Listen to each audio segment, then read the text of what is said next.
Hey guys, this is Skillin from Fast Fire News, and I'm here with Brian from AWMN.com. So, this is our kind of Dry Now Season 6, Episode 13, otherwise known as the Downchanger crossover, the highly anticipated Downchanger crossover, may I add, Episode number 13, titled Hero or Villain. So, now as you can see, normally I do my own reviews, and I'm by myself on my reviews, so it might seem kind of weird that I got him with me. But in this case, this is the, as I said, quote-unquote, highly anticipated Dry Now and Downchanger crossover, so it seemed kind of weird for me to review it and not the Downchanger fan right here to review it. Yeah, if this is going to be Dry Now Downchanger, if it's not Downchanger, I'm going to be part of it. So, this is sort of a duo review between us this time, and so we're going to handle this one together. I'll give my thoughts on mostly the Dry Now oriented stuff, and I'll kind of let Spiner say what he thinks about the Downchanger stuff, and then we'll kind of mash that together, and that will reflect the overall score. So yeah, this is kind of a double review, not just my review and his review. So now, starting this off, everyone knows that all fans have been waiting for a crossover between Dry Now and Downchanger since Season 1 back in 2012 now? Yeah, 2012. September or August, I believe it was. One of the two. I think it started in August and went through September. For that many years now, it's been like 5 or 6 years. I'd have to calculate to really get it down. But, so, for that many years now, 5 or 6 years, fans have been waiting to see the two heroes meet. And it's just now happened. After all this time. Man, it took long enough. Yeah, it did. So, did it deliver? Did we, the fans, like it? Or was it an epic? Yeah, an epic showdown between the two heroes that everybody's been waiting for forever now. Or did it flop miserably? So, let's see. Let's find out.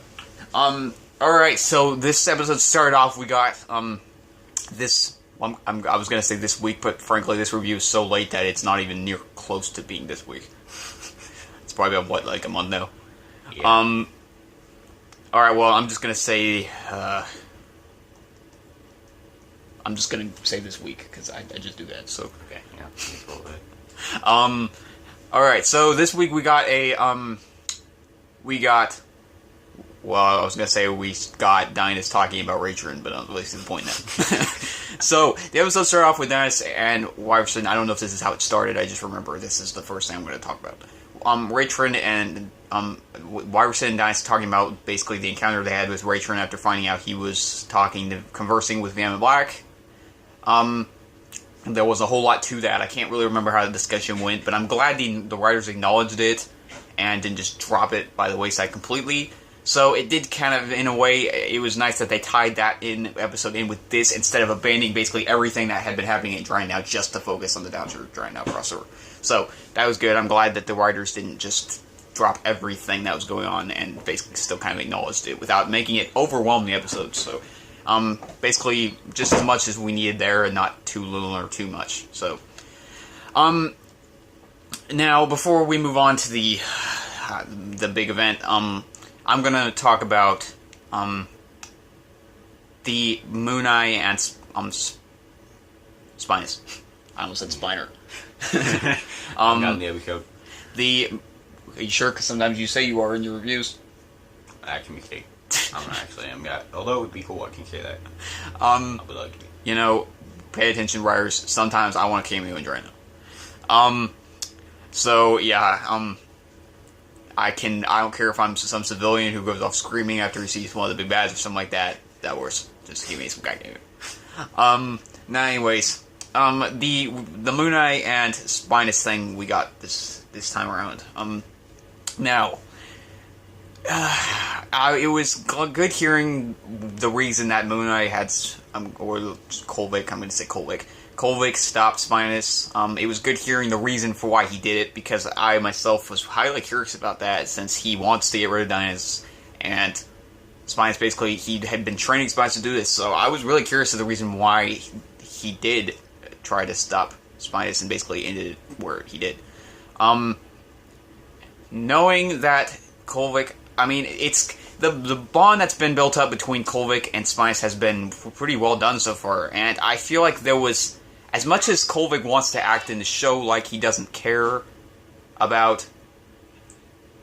Hold on one sec. I thought somebody was calling us. Sorry about that. As much as Kolvik wants to act like he doesn't care about Spice, because I believe in this was the episode he made clear that it wasn't anything sentimental or anything like that, but it was just more about that he saw potential in him. I really feel like there is something that Kolvik is somewhat beginning to care for Spice in a more higher sense. That it's not just this business-like relationship thing they got going on. I'm thinking there's something more, and it really feels like that Kolvik is beginning to kind of take on a father-like figure role with Spice so far. So yeah, I am curious to see where this goes now that that Kolvik has told Spice that he thinks he's destined for more, basically. So I guess we're gonna find out what goes on and what happens after onwards. Now, for my overall thoughts on this particular part of the episode, I do feel like we kind of need to pick up the pace just a little bit more with the Moon Knight and Spice thing, because I think this has been 2 weeks now.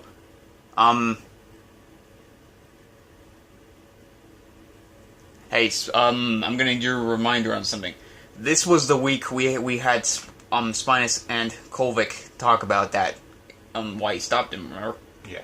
But this was an episode after their fight, so why did they talk about it again this episode? Well, from what I get, this was kind of supposed to show what, later had happened after, when the scene began. It showed Spinus, basically doing his training stuff again, and he decided to bring it up because Kolvik hadn't come back to that point.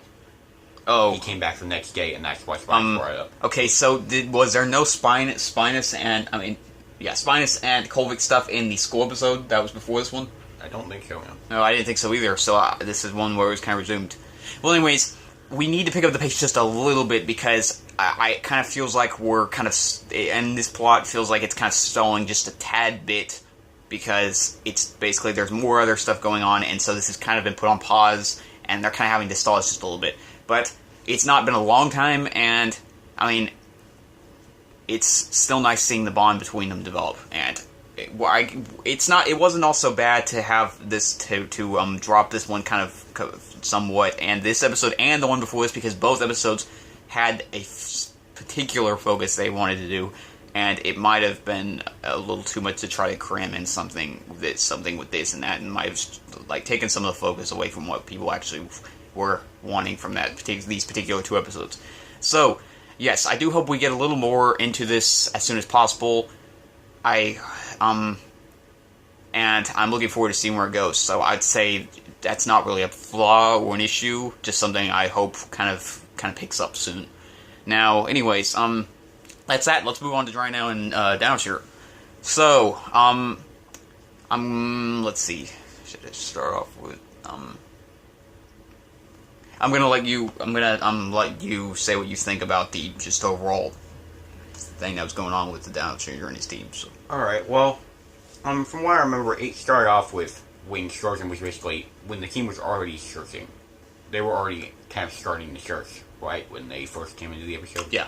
Okay, well, I kind of, the same kind of with Dino as you said with the right string storyline from the last episode. I kind of liked how it continued with the guest stringers. So the story from Drake where the guest stringers had sent out Drake, and then it just seemed like they had more guys. So I kind of liked how that was done. It felt like it was still continuing what happened before, and didn't just entirely drop the whole guest stringer thing too. So yeah, I like Dino. I kind of liked how that was shown with Downkinger's side. Okay.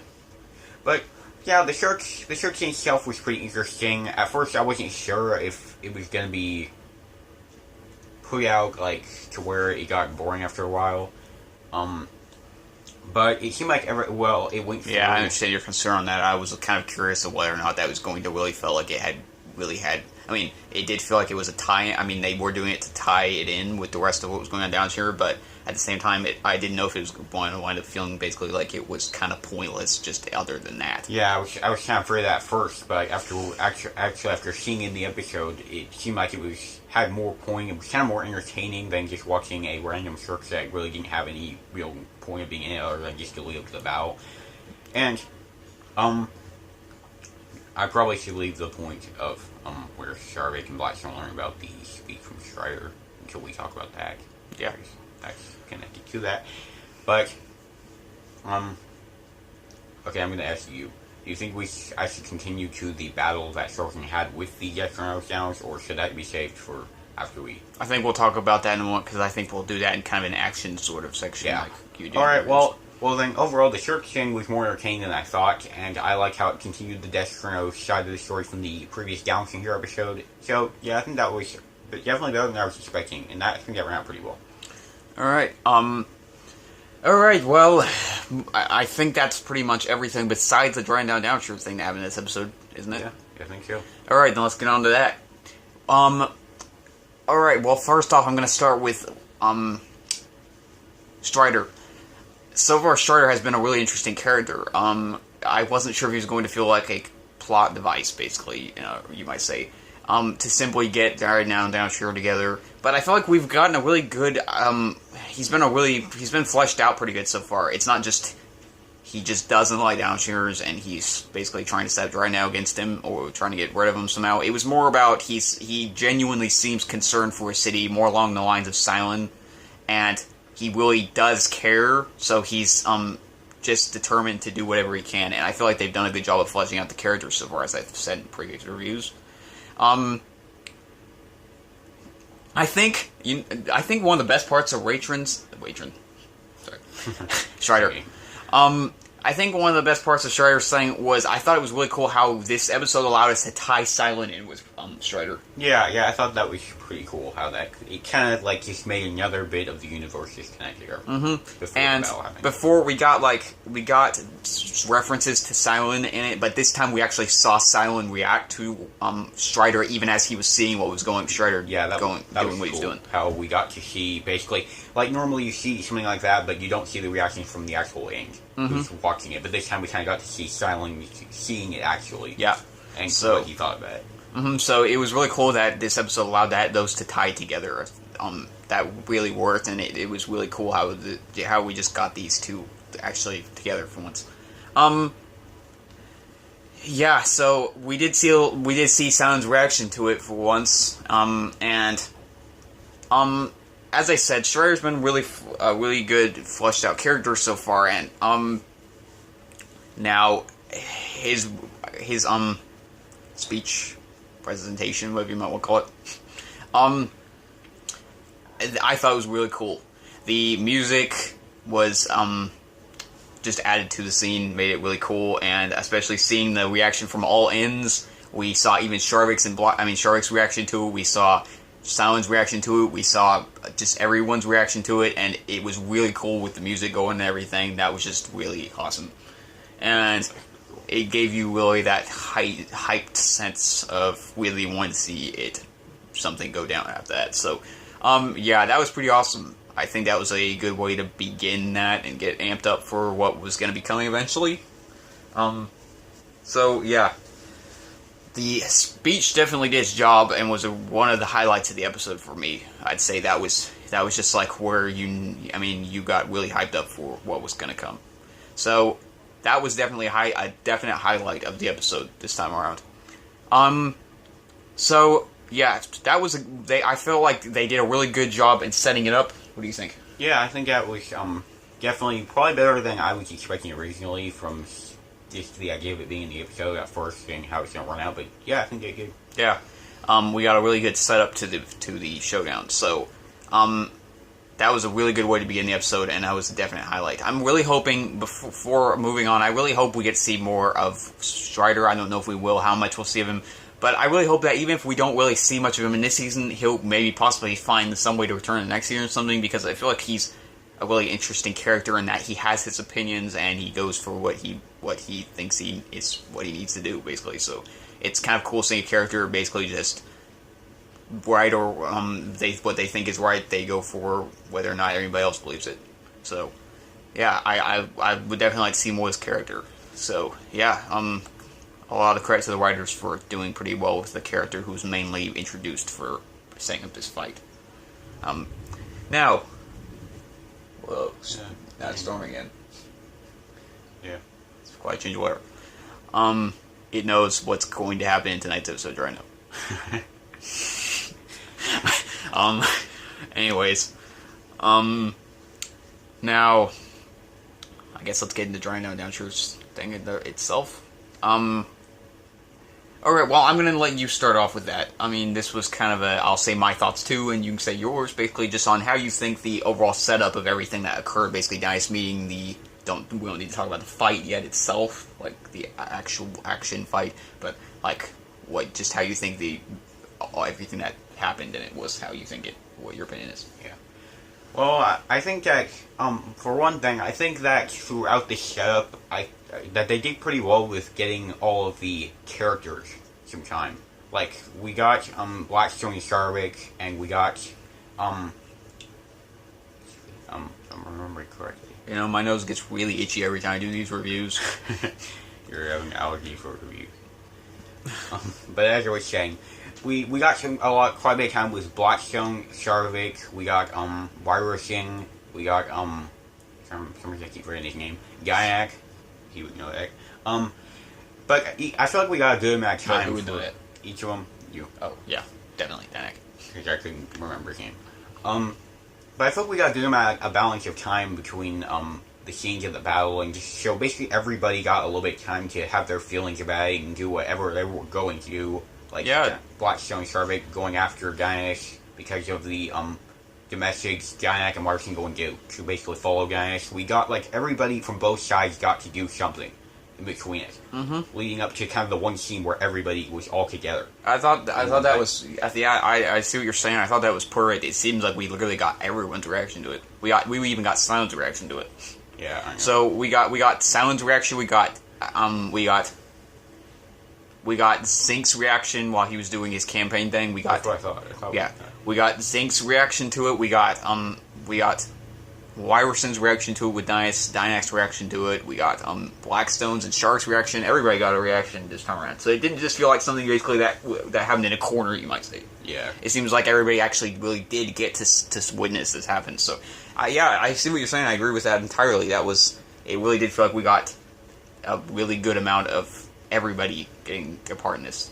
So, now, I'm gonna... yeah, okay, let's... I guess we'll get to that later. Alright, well, then I'm gonna talk about Dennis. Overall, Dennis. Basically, his side of this. And you can basically say whatever you think is true on the side of this. Alright, well, Dennis.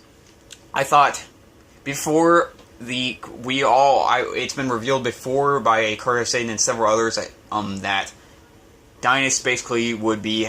the idea of the crossover was already revealed a long time ago, that basically Dynus was going to find Strozen because he was basically peer pressure partly, and also inwardly felt maybe that it was right. So we already knew that was going to happen, and... yeah. I admit I was a little skeptical, because Dynus has been portrayed as a pretty, well, I'm just gonna say righteous superhero. He's not really been one who's made a whole lot of mistakes in that regard. And we haven't really seen Dynus make a lot of character mistakes. He usually tends to, whenever he makes a mistake, it's just because, it's something that he messed up on, but it's not something where basically it's not a moral failure or anything like that. It's not anything that has to do with his morals. So, I was skeptical about seeing Dynus basically take the almost villain role on this one, even though he wasn't trying to. And basically, it was kind of worrisome to see a hero who's usually knows what the right choice is go into this position of thinking he needs to take out another superhero. And I didn't know if they were going to be able to handle that right, so I gotta say I was skeptical. But I feel like the writers did a really good job of portraying Dynus in this light that he really didn't want to do. I mean, we really got in depth into what his opinion on this. He talked it over with Wyverson, even Dynic. We even saw him talk it over with his father. And it was really especially nice touch to me that Dynic really didn't want to do it, and he still chose to do it. They're basically... him basically telling him that if he was going to go,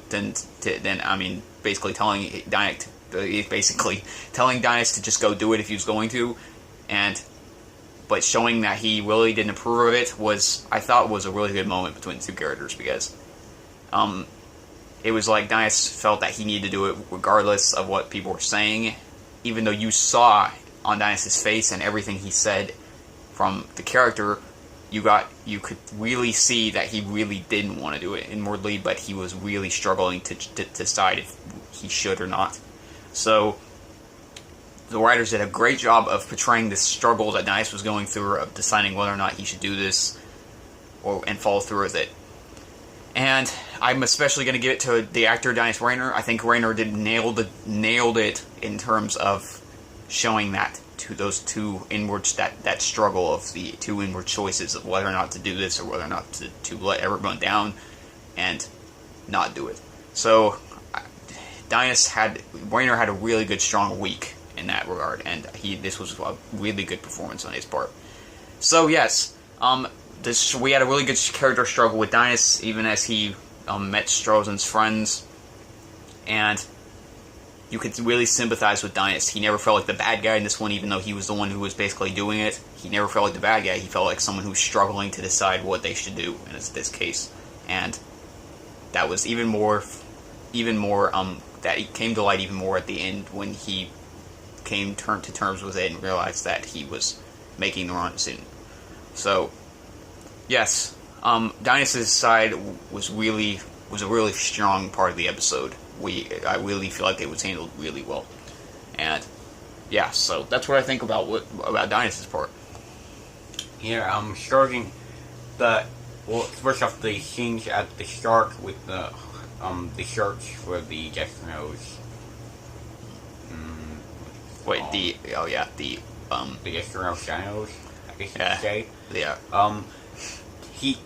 Like in the Down Secret series, it almost took the George made it almost take the exact feel as if we were just watching Down Secret alone. He did exactly the same kind of performance as his character he's usually always doing in the show, and I think that's good because he always remains to stay on a certain path with his character, and that was going pretty well throughout the search. And when he, the scene, I'm not getting mistaken, right? There was a scene where he figured out that Blackstone and Sharvik were going after Dias. Yes, it was after, I believe it was after it was after they met with, it was after Sharvik and Blackstone went to go meet with Dias. I mean, when they found him, Dias came across him, and then they went and told Strozen about Dias, basically telling him that. Yeah, that's what I thought. I was trying to make sure I didn't miss anything before that. Yeah. But yeah, that was also good because I felt like Strozen had the correct reactions to Sharvik and Blackstone going out without him telling him about the whole thing, period, and them going after Dias. It was just kind of like how Strozen usually acts. He wants to think like if it involves him, then he needs to handle it, and he doesn't want people like taking it from him to do it themselves and get themselves in harm's way. So I think that was pretty good, and I got that implication right there from that. And when he decided to go after Grindel afterwards, or go meet Grindel for that, he should not go after Grindel because that makes him sound like he's bad or something. But go to meet Grindel at the school. I felt like all that was really good. And when have we talked about? Did you talk about what happened after the bell with Dias? Or during? Because I have some stuff to say on this. I said, well, I did, but I think I did, but I talked mostly from Dias' viewpoint. If you want to talk about it, you should talk from Strozen's. Well, yeah, during the scenes, it was like Strozen knew that Dias was supposed to be a hero, like called by everyone and stuff, just like him. And Strozen took the realization that Dias was like him, and from past experiences of making like not the right choice and stuff, like we've had in season 3, when Strozen joined the Starcaster, became an exchanger for a short amount of time. He knew how it was for a limited time only. Yeah, exchange of Strozen. That's kind of how it was, but I believe that's kind of actually how the Ice Appear was. But as I was saying, it kind of Strozen knew from mistakes of being a hero who was in the same kind of mistakes it made you like understand Scorpion's side, and he was actually somebody who realized what Giants was going through and stuff. And I liked how throughout the end scenes and the climax, Scorpion was trying to explain to Giants that, basically trying to make him understand the same thing that he needed Scorpion needed to realize. And it was a way to make Giants not make mistakes he didn't want to make, like Scorpion knew he had in the past. And I think that was pretty good how that was handled, and how in the end that he actually got through to Giants, and well, they kind of understood each other. I like that, and just with the overall with the talks with Shark and Blackstone about the whole thing and the shirts and just everything, I think that Scorpion did a really good job this time, and he definitely put in what he needed for the crossover. The first crossover we're gonna get the first fight we got with Dragon and Downchaser. I think that Scorpion did a really good job with doing his performance in the episode. Good. Yeah, I think one of my favorite things about this particular crossover was that we got in the Spin Blast and Downchaser crossover and the Turbo TX and Drino crossover. Did I say Spin Blast and Drino? I meant Spin Blast and Downchaser if I did.